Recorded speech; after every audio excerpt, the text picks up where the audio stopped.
On this episode, I'm going to show you how to make a Monstera Leaf napkin ring. These are great and fun for your summer parties.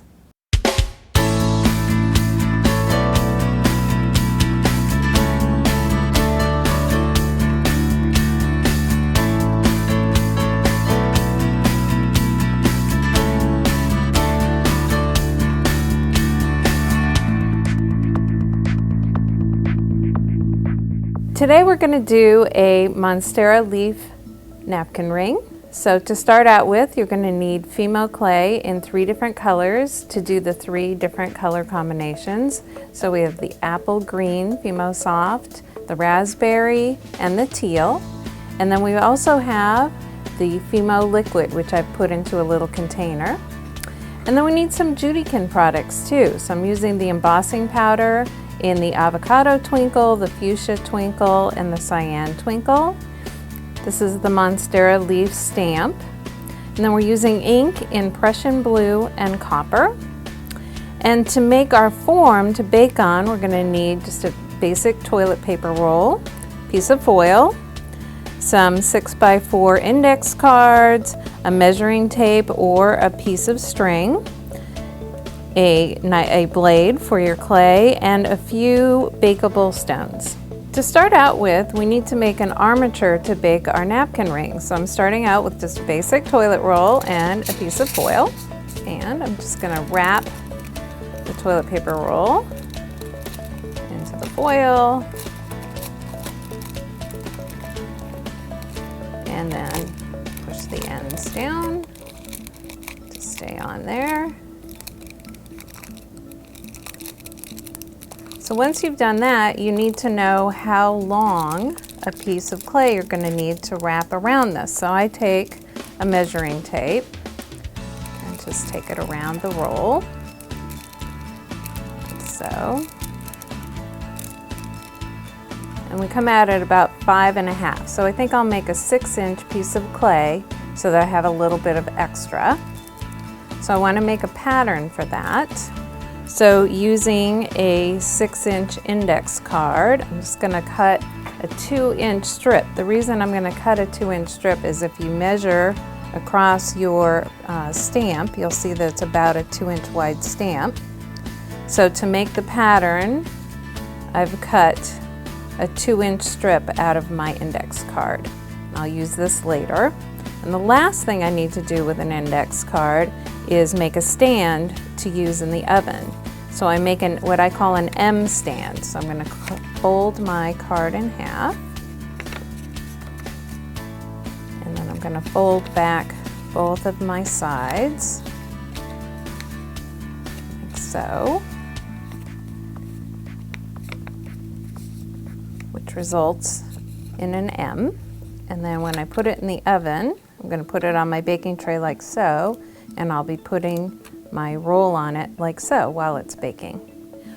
We're going to start out by making a base for our napkin ring. Now this piece is about a 1/2 block of the raspberry clay rolled out on the 2nd thickest setting on my pasta machine.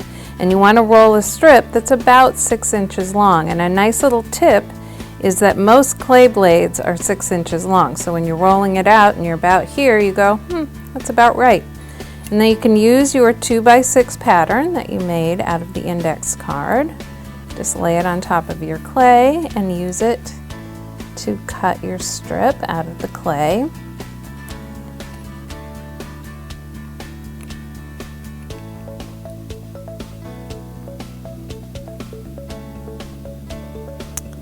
And it doesn't have to be completely perfect, but it's nice if it's straight because it's going to be easier to match it up when you get it around your piece of foil. And then you can set all your extras aside. And then we're going to go ahead and put the embossing glitter on your piece. And the nice thing about it is it has both the glitter and embossing powder. So you're going to get kind of a glitter, but you're going to expect some of this white from the embossing powder. So don't be surprised when you get it out of the oven and like, oh, there's white on there. There will be white on there. I'm using the Fimo gel, and I'm just going to put a very thin layer on top of my strip. And I use my fingers because I have better control over it. And I just want a very thin layer of the liquid gel. You don't want it to be too goopy, because then you'll have embossing powder everywhere, and you don't want that. So just do a quick cover like so. And then I use my fingers for the embossing powder as well. So I just dip my finger in and spread it. And I want to do a layer that's has a little tiny bit of tackiness, because afterwards we're going to adhere the Monstera leaves to this, so it's nice to have a little bit of liquid clay underneath to help hold those in place while they're baking. So, and as you can see, where the glitter, where it looks more glittery, it's going to come out more glittery out of the oven. And then where it's a little bit lighter, those are the areas that are going to turn white. It's a really cool texture when it's finished. I like how it looks. So I'm just going to get that all covered like so. And then we can go ahead and roll it over our armature and lift this up off the tile this way. And then I've got my armature that we made with the toilet paper roll, and I just roll it around like so. Now it's going to be a little long, because remember we measured it and it was 5.5 inches, and this is a little bit longer. So when you roll it down, kind of like this, you will see it'll make a nice little line out of the glitter. So that's the cut line. And go ahead and cut right on that edge, and save your little piece of glitter clay, because we're going to use it later. And we're going to go ahead and match those edges up. I usually lift it a little bit so that I'm putting the two edges right next to each other, like so. And then I use the back of my fingernail and just press them together. And then we're going to cover this seam with a leaf, so you won't see it in the end. So there we go. Next, we're going to use our JudiKins Monstera Leaf stamp to make the leaves. So we're going to use 2 different colors of ink with this, because I thought it would be more interesting than just having a single color leaf. So I'm using the copper and the Prussian blue. So I'm going to make a little tiny dot of copper onto a card and a little bit more of the blue. And I'm going to use my fingers for this, so keep those paper towels nearby. And I'm going to go ahead and use the copper down the center of the leaf, just to kind of give it a little bit more interest. Dab just a little tiny bit down the middle of the leaf.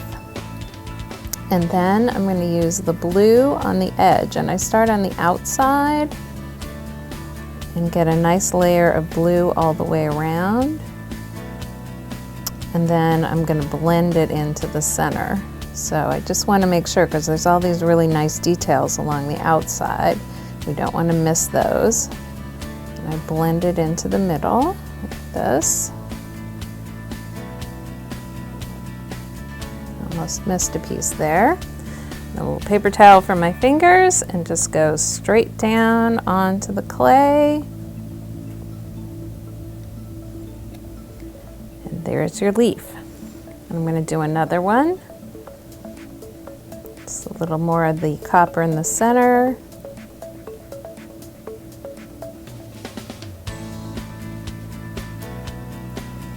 And more blue on the edge. This is such a pretty stamp. I love this stamp. Lots of nice detail. All right, I'm going to blend it back in. Get it off my fingers. And again, go straight down. And this is this clay is rolled out on the 4th thickest setting on my pasta machine. So then I'm going to use the JudiKins pen knife, and I love this little knife because you can really get into all the details. And I start out by cutting around all the entire edge of the leaf, like so. And it's just really great for all these little tiny spaces. And then when I cut the leaf out, I don't do them all exactly the same because leaves are not all exactly the same on every single plant. So I try and make them a little bit different. It's a lot easier to take the edge off first because then you can get into all the little spaces with the knife. So I cut around and then I'm just going to lift off the excess like so. You can set that aside. Now I'm going to go ahead and cut the little details. And in some of these spaces where the detail goes back in like this and you can go a little bit deeper, try and vary it so that we can give the leaf a little movement once it's on the napkin ring. So kind of go like this. And this little knife is great. You get all the little curves.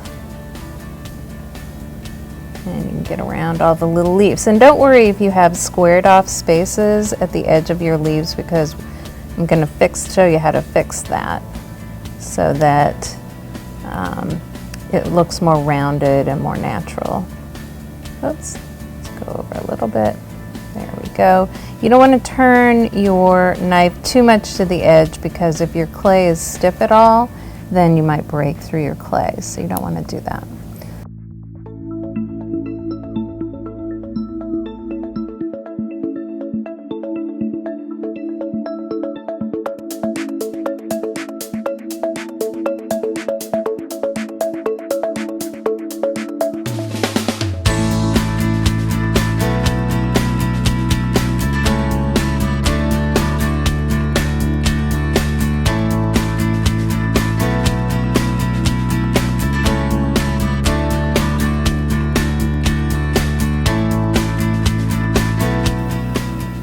Now right here, I could have a little more movement in the leaf. So I think I'm going to cut in through here a little bit just to separate that leaf out a little bit right there so that when we put it on the napkin ring, it'll look nice. Have a little extra.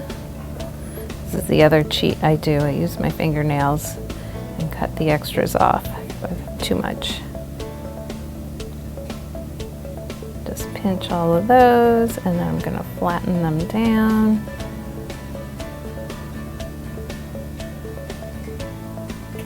Oops. Well, we're going to make that a smaller section. There we go. All right.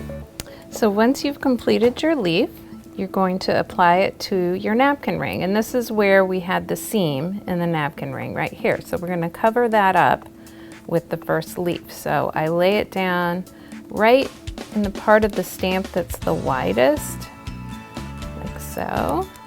And then I just very gently tap these onto the glittered portion. And then you can always do a little lifting. You can kind of give it a little bit of energy there, and then just make sure that you're pushing down the end so that you've got this all the way attached onto your napkin ring. And then you're going to go ahead and do the second leaf, and once you've done both leaves, then you can place the napkin ring into your baking tray like this and bake it for half an hour at 260. Once you take your napkin ring out of the oven, to loosen it from the toilet paper roll, you can press down all the way around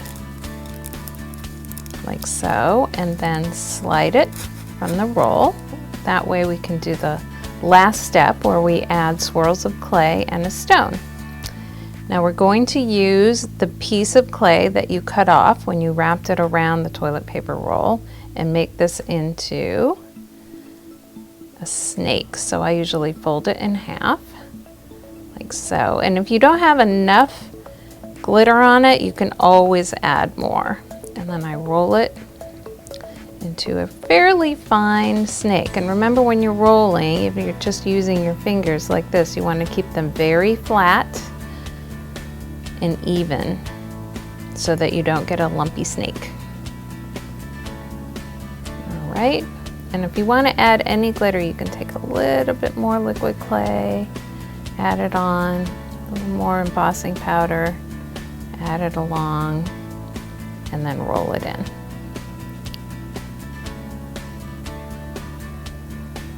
Okay. Then I'm going to take my napkin ring and I'm going to use a little bit of the liquid Fimo, and I'm going to put it pretty much over the entire leaf. And I'll show you why in a moment. So there's one side, some in the middle, and we do this because this is already baked clay, and so if you want to add raw clay to baked clay, this is a great way to have it adhere together, and then we're going to rebake. The really cool thing about polymer clay is that you can bake it as many times as you want, so this means you can keep adding.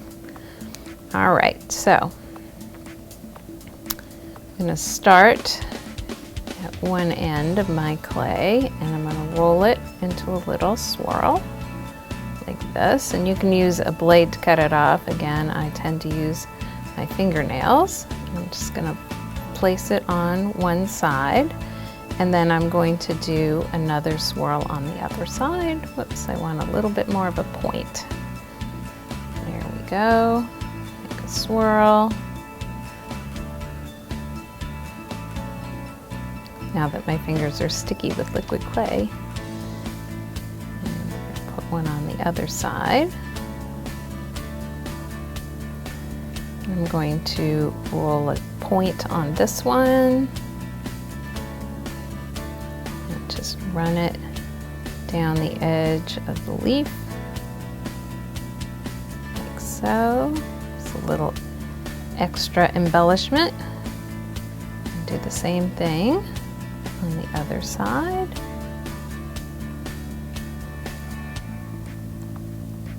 And just tap it on. It's going to stick to the liquid clay. And there you have swirls. And then to add the stone in the middle, I make a little pad. There's a lot of glitter on this one. It doesn't want to make a pad. There we go. Like this of clay. I add a little bit more liquid clay, and you can use any stone that can be baked in the oven. These are antique glass stones, but anything that's oven safe will work. You just don't want to use plastic because it's going to melt. So make a little base for your stone and then add it right into the middle.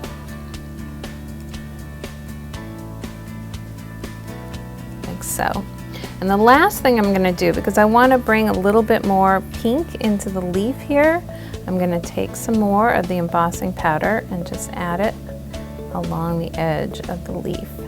And that way, it's when it bakes, it's going to be both pink and white, and it will match with the background, which will look really nice. So I'm just going to add a little bit more around the edge, and then you're going to put this back on your roll.